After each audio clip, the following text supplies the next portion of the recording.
دوستو یاد رکھنا، تگڑا اور مضبوط جوان پتہ کون ہوتا ہے؟ جس کی نظریں پوری طرح اس کے کنٹرول میں ہوں۔ یہ علامت جوانی ہے۔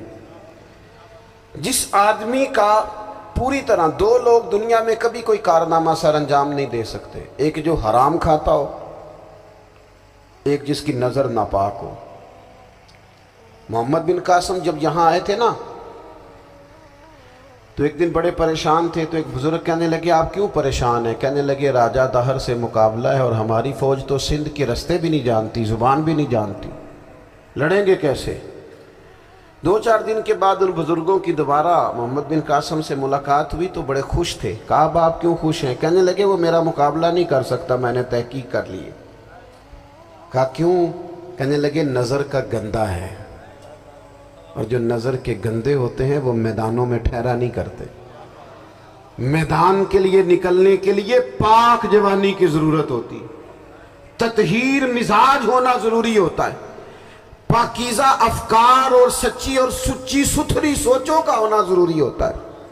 اس لیے فرمایا کہ میرا مقابلہ نہیں کر سکتا۔ حضرت عبداللہ ابن حذافہ کمرے میں تھے تو وزیر کی بیٹی اندر سجی سنوری پہنچ گئی۔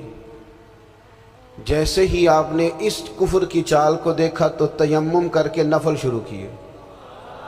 وہ ساری رات بیٹھی رہی، رب کا بندہ ساری رات عبادت کرتا رہا۔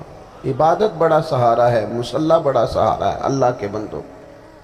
صبح دروازہ کھولا، وزیر نے اپنی بچی سے پوچھنا چاہتا تھا رزلٹ کیا نکلا، تو وہ کہنے لگی پیچھے ہٹ جا، اب تیرا میرا تعلق کوئی نہیں، میں نے نبی پاک کا کلمہ پڑھ لیا۔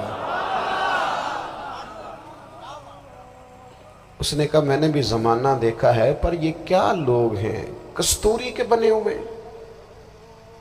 سندل سے دھلے ہوئے، کہ میں ساری رات کمرے میں رہی اور 100 اور 1000 آدمی جس جوان کا مقابلہ نہ کر سکے، اتنا طاقتور جوان کمرے میں رہا اور اسے نظر اٹھا کے نہ دیکھا۔ او کچا رانگے للاری والا جڑا چڑھدا تے لیندا رہندا ہے، اے عشق تیرے دا رنگ محمد چڑھیا پھر نہیں لیندا۔ میں کہا ایک دفعہ نظر اٹھا کے نہیں دیکھا، کمال ہو گئی۔ اتنے بڑے لوگ، اتنی بڑی سعادت مندی، فیروز بختی، معاملہ فہمی حد ہو گئی۔ اللہ اکبر۔ دوستو بادشاہ جب پوری طرح ہار گیا نا، اس نے کہا مار دو۔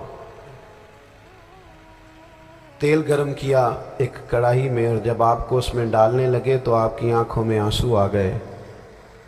بادشاہ کا خیال ہوا شاید نرم ہو گئے ہیں، کہنے لگا روئے کیوں؟ فرمانے لگے سوچتا ہوں جان ہی ایک ہے، کتنا مزہ ہے اس کی راہ میں جان دینے کا، کتنی لذت ہے اس کے نام پر مرنے میں، کتنا لطف ہے۔ جے تو چڑھیا اتے دار بھی نہیں، تے جے تو وکیا عشق بازار بھی نہیں، تے ایڈا سستا سودا پیار بھی نہیں، تے ایڈا سستا لبدا یار بھی نہیں۔ کئی جنگل گانے پیندے نہیں، کئی دوزخ لنگنے پیندے نہیں، جے وہ اس ملوں بھی مل جاوے، ایدوں سستا ہور بپار بھی نہیں۔ تے کچھ سمجھ نہ آوے لوکانوں وہ کادے نال شہید کرے، ڈٹھی یار دے ہاتھ تلوار بھی نہیں، پر او دا خالی جاندہ وار بھی نہیں۔ کہنے لگے ایک جان ہے نا، تو دل کرتا ہے ہزاروں ہوتی تو ایک ایک کر کے محبوب کے نام پہ قربان کرتا، جب میرے پاس ہے ہی ایک، کروں کیا؟ حضرت عبداللہ ابن حذافہ رضی اللہ تعالیٰ عنہ جب روئے اور بادشاہ نے یہ بات سنی تو بادشاہ اٹھ کے کھڑا ہو گیا، سارے وزیروں مشیروں کو کہنے لگا تم نے کہا تھا نا بندہ ضائع کرنے والا نہیں، یہ بھی ضائع کرنے والا نہیں۔ کہنے لگا میرا ماتھا چومو، تم جیسے لوگوں کو قتل نہیں کرنا چاہیے، آزاد کرنا چاہیے۔ عزیز اپنی زندگی سے نا یہ بہت زیادہ ہرس، ہوس، طمع، اور یہ کسی بات کی بھی ہو، ہرس صرف پیسوں کی نہیں ہوتی، شہرت کی بھی ہوتی ہے،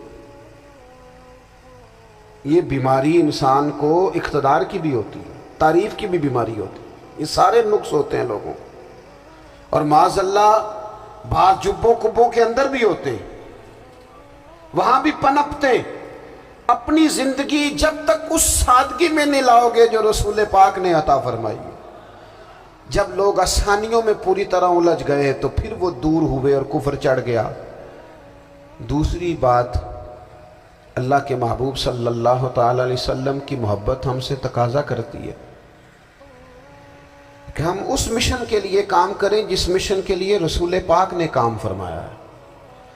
ہم سارے کام بڑے مضبوطی سے، سوچ سمجھ کے، تدبر سے، حکمت سے، تقاضوں کو مد نظر رکھتے ہوئے کرتے ہیں سارے کام۔ دین کے کام میں ہمارا مزاج نہیں ہوتا، او ہو جائے گا جی، آپ بسم اللہ پڑھیں جی، شروع کریں جی۔ آپ تقاضوں کو سمجھیں، چیزوں کو دبائیں نہیں، چیزوں پر غور کریں۔ کسی کے ذہن کی سطح پر سوال ابھرتا ہے، اس کا تسلی بخش جواب دیں۔ اپنی زندگی میں دین کے کام کے لیے اپنے آپ کو وقف کریں، اور دین کے کام کے بہت سارے پہلو ہیں۔ ہزاروں لوگوں کو قرآن پاک ٹھیک پڑھنا نہیں آتا، ہزارہا لوگ ہیں جو قرآن مجید کے مطالب سے آگاہ نہیں ہیں، دین کی بنیادی ضروریات سے لوگ نابلد ہیں۔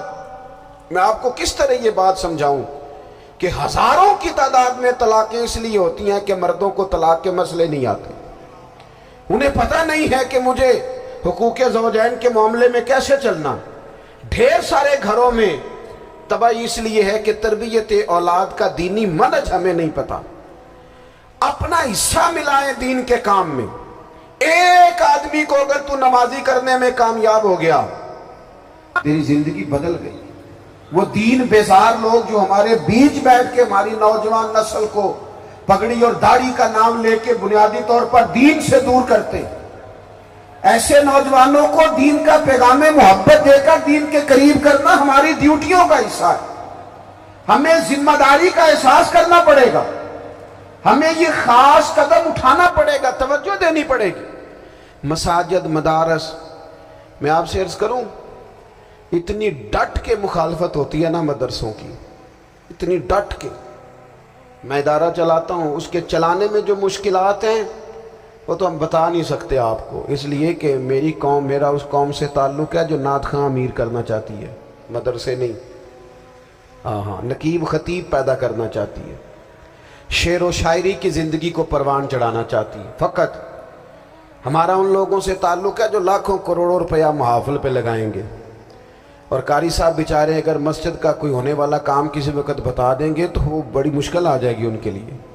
یہ کیسے ہو سکتا ہے، آپ نے یہ ڈیوٹی بتا دی۔ مدارس، اور جتنا اہم رول دین کو پھیلانے میں مدارس اسلامیہ کا ہے، اتنی زبردست، لوگوں کا خیال ہوتا ہے میری طرح کے لوگ شاید کام کرتے ہیں، ڈیوٹی کرتے ہیں۔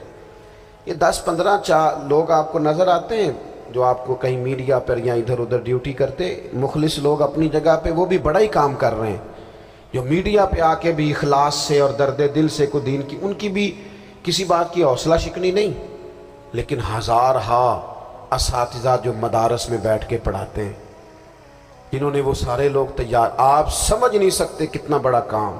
حفظ کا استاد جو ہوتا ہے نا، اس کی ڈیوٹی 24 گھنٹے ہوتی ہے، فجر سے پہلے، اور اس نے بچوں کو اٹھانا ہے۔ تنخواہ تو ہم انہیں دینا نہیں نہ چاہتے جی، تنخواہ نہیں دے دی انہوں نے، ہمیں مولوی امیر نہ ہو جانا۔ مولوی نو تے سوٹ بھی 27ویں والی رات دے ہے تاکہ کدھر سوان کے عید والے دن پا نہ لوے، چونکہ 27ویں تو بات تے درزی پھڑتا ہی کوئی نہیں، کیوں حضرت؟ ایسا ہی ہے نا، اس وقت تو نہیں نہ لیتا، تو ہم چاہتے ہیں مولوی ہماری مرضی کے ہماری طرح کا سوٹ نہ پہن لے۔ مدارس کی مضبوطی، آپ یہ دیکھ لیں، یہ صلاح الدین ایوبی کا تعلق بھلا کس چیز سے تھا؟